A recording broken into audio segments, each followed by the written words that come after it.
The Senate Blue Ribbon Committee, officially called the Committee on Accountability of Public Officers, is one of the most powerful investigative bodies in the Philippine government.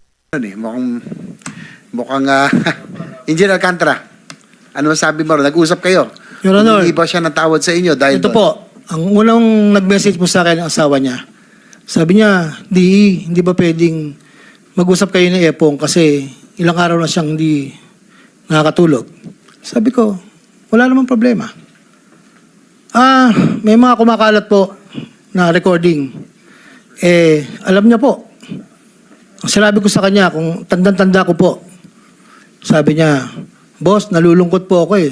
Sabi niya daw po kay Boss Bryce, parang wala na kayong tiwala sa akin. Sabi ko, alam mo ka,